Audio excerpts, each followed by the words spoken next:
Have you noticed it yet? Maybe you saw it out of the corner of your eye while making a late-night grocery run. You pull into the back of the parking lot, away from the store entrance, and you see them. Sedans with towels draped over the side windows, minivans with reflective shades covering the windshield. The engines are cold, the lot is silent. For a second you might think, oh, maybe they're just resting on a road trip, but then you see the condensation on the glass. You see a pair of work boots drying on the dashboard. You see a child's car seat in the back, surrounded by piles of clothes. These aren't tourists. These aren't influencers chasing the van life dream for Instagram likes. These are your neighbors. These are teachers. These are the nurses who check your vitals. These are the baristas who hand you your coffee. These are people who followed every single rule society gave them. They got the job, they paid the taxes, they stayed out of trouble, and they still watch the floor fall out from under them. It doesn't take a natural disaster anymore. It doesn't even take a layoff. In this economy, one rent hike, one surprise medical bill, or one transmission failure is enough to erase the line between being middle class and being homeless. This is the silent collapse of the American dream, and it's happening right now, in a Honda Civic parked 3 blocks from your house. The slow fever if you want to understand why thousands of working families in the richest country on earth are now sleeping in their cars. You have to unlearn what you think you know about poverty. We are conditioned to think of homelessness as a result of addiction or mental illness or a total refusal to participate in society. And sure, that exists, but that is not who is filling up the parking lots of California, Florida, and Texas tonight. The people in these cars are the casualties of a different kind of crisis. They are the victims of a math problem that no longer has a solution. We used to believe that if you had a full-time job, you had a home. That was the unwritten social contract. Labor equaled shelter. But over the last 10 years, that deal has been quietly broken. Housing affordability didn't explode in a single dramatic moment. It happened like a low-grade fever, slowly, steadily, creeping up degree by degree until one day, the patient woke up burning alive. Let's look at the reality of the numbers. Rent crept up 5% one year, then 10% the next. Insurance premiums doubled overnight. The cost of a used car spiked by 40%. A week of groceries for a family of 4 went from $150 to $300. And wages, for most people, they stayed flat. Imagine you are earning $4,000 a month after taxes. 10 years ago, that was a solid middle-class income. You could rent a nice 2-bedroom apartment, pay your car note, save a little for retirement, and sleep soundly. Today, in cities like Los Angeles, Denver, or Miami, the average rent for a modest apartment is pushing $2,500 or $3,000. That leaves you with $1,000 for everything else. Gas, insurance, food, utilities, phone, internet. The math simply does not work. You aren't overspending on lattes. You aren't taking lavish vacations. You are literally working 40, 50, 60 hours a week, and you cannot afford the 4 walls around you. Suddenly, the apartment you've lived in for 5 years gets sold to a corporate landlord. They raise the rent by $600. You can't pay it. You have 30 days to move. But every other apartment requires first month, last month, and a security deposit. That's $9,000 cash up front. You don't have $9,000, so you pack what fits into the trunk. You sell the furniture. You tell your friends you're staying with family to save face. And that first night, you recline the driver's seat, lock the doors, and stare at the ceiling of your car, wondering how it came to this. The invisible routine. What makes this crisis so terrifying is how invisible it is. The people living in vehicles today have become masters of camouflage. They call it stealth camping, but it's really just survival. When you lose your home, you don't just lose a roof. You lose the infrastructure of being a human being. Think about your morning routine. You wake up, you shower, you use the bathroom, you make coffee, you brush your teeth. Now imagine doing that in a Toyota Corolla. These families wake up before the sun rises because they have to move the car before store security knocks on the window. The fear of the knock is constant. It hangs over every single hour of sleep. Is tonight the night a police officer shines a flashlight in my face? Is tonight the night I get a ticket I can't afford to pay? They drive to a gym, not to work out, but to shower. The $20 monthly membership at Planet Fitness is the only reason they can stay employed. They shower quickly, hoping no one notices they brought their entire toiletry bag. They dress in work clothes that they try to keep unwrinkled by hanging them on the grab handles in the back seat. Then they go to work. This is the part that breaks your heart. They spend 8, 10, 12 hours a day pretending. They smile at customers, they sit in meetings, they talk about the weather with coworkers, they perform normalcy, but underneath they are exhausted. Their backs ache from sleeping in a bucket seat. They are dehydrated because they limit water intake at night, so they don't have to find a bathroom at 3 a.m. They are the working homeless. They are contributing to the economy during the day, and the economy is discarding them at night. This isn't the romanticized version of vehicle living you see on YouTube. This isn't a young couple in a $100,000 Sprinter van watching the sunset in Utah. This is instant noodles made with hot water from a gas station dispenser. It's the smell of gasoline that you can never quite wash off your hands. It's parents whispering to their children in the back seat, playing games to distract them from the fact that they are sleeping in a parking lot. It is a life of constant, grinding logistics. Where do we park? Is it safe? Is it too dark? Is it too light? Will the neighbors call the cops? Every single day is a tactical mission just to exist. The credit trap, so why don't they just get back on their feet? That's the question people always ask. Why don't they just move somewhere cheaper? Why don't they just rent a room? Because the system is designed to punish you for falling. It is a trap with no exit. The silent killer underneath the housing crisis is debt. We were told debt was a tool. Student loans were an investment in your future. Credit cards were a safety net for emergencies. But when inflation outpaces wages for a decade, debt stops being a tool and becomes a shackle. And tied to that debt is a 3-digit number that controls your destiny, your credit score. This algorithm has become the gatekeeper of American life. You can have a steady job earning $4,000 a month. You can have a clean criminal record. But if your credit score dropped to 580 because you missed 2 credit card payments when your car broke down, the rental market marks you as high risk. Modern landlords don't even look at your application. The computer algorithm automatically rejects you, and it gets worse. Once you are in the car, you lose your address. Without a physical address, you can't get mail. You can't renew your driver's license easily. Applying for new jobs becomes a nightmare because you can't list a home address on the application.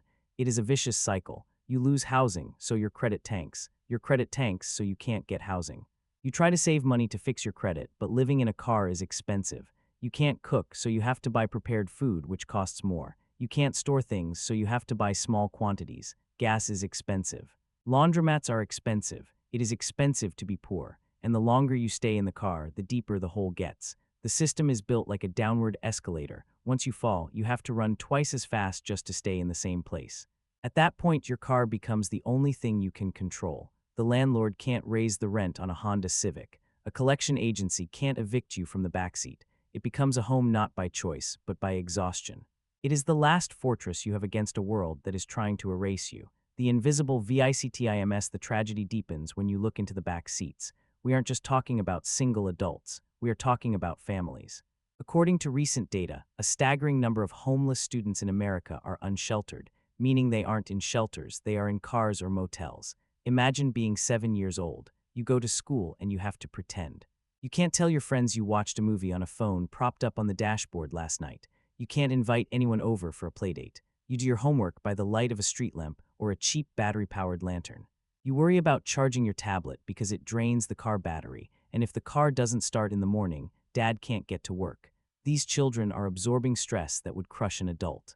They hear the arguments in the front seat about money. They feel the tension when a security guard circles the car. They learn to be silent. They learn to be invisible. This is a generation being raised with housing insecurity as their baseline trauma. And the schools are overwhelmed. Teachers know. They see the student falling asleep in class. They see the same clothes being worn 3 days in a row. They see the hunger. But the schools are underfunded and the social workers are drowning in cases. The societal crack when the visible homeless sleep on the sidewalk or intense, society reacts with a mix of pity and disgust. They call it a mental health crisis. They call it a drug crisis.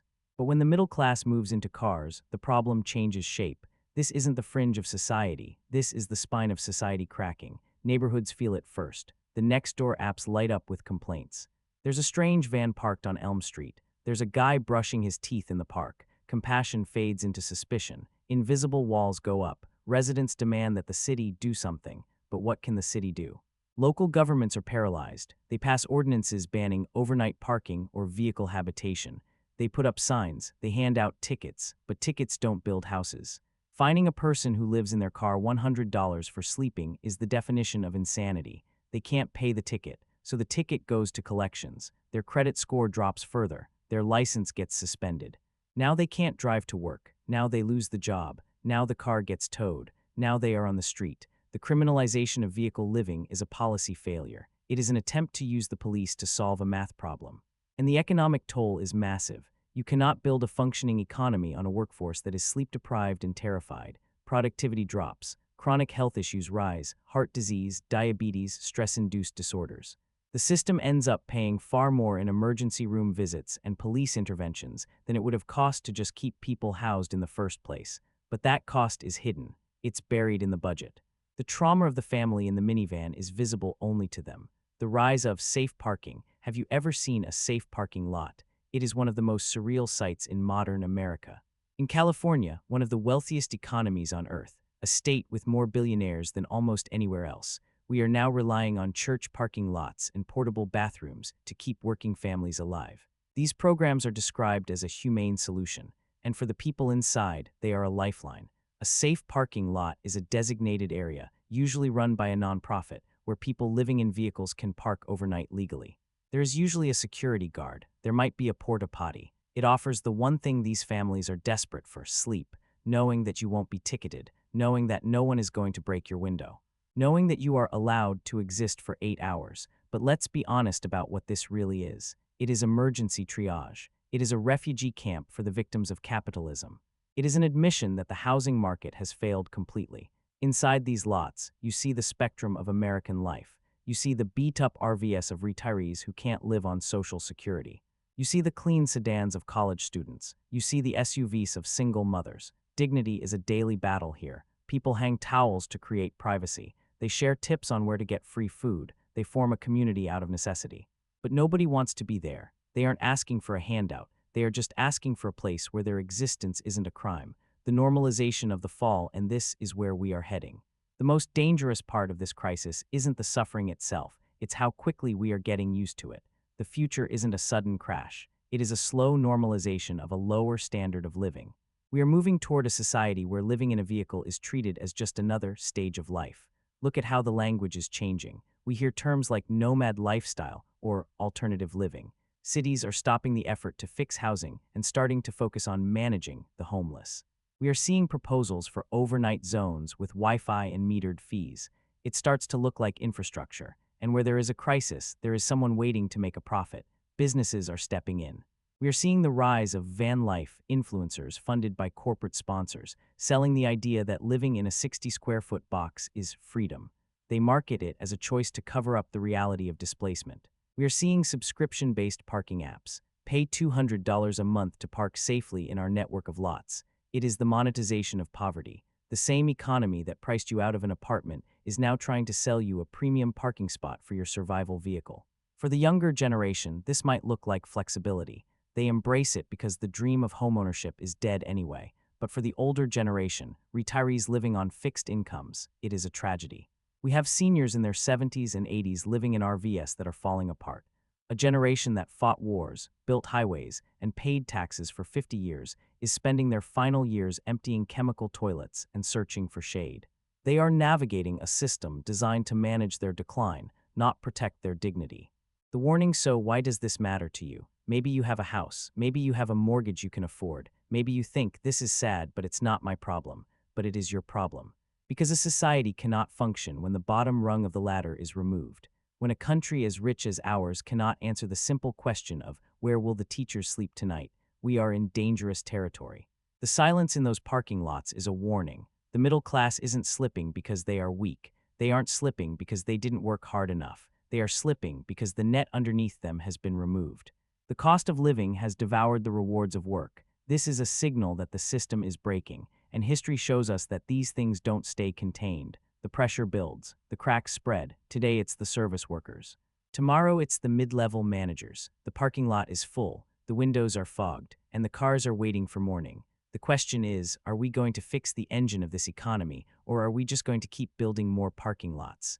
If this video opened your eyes to the reality of the housing crisis, please do me a favor. Hit the like button and subscribe to Tax Hack Pro. We don't just look at the stock market. We dig into the economic truths that affect your wallet, your family, and your future every single week. Don't let the shift catch you unprepared. Stay informed, stay safe, and I'll see you in the next one.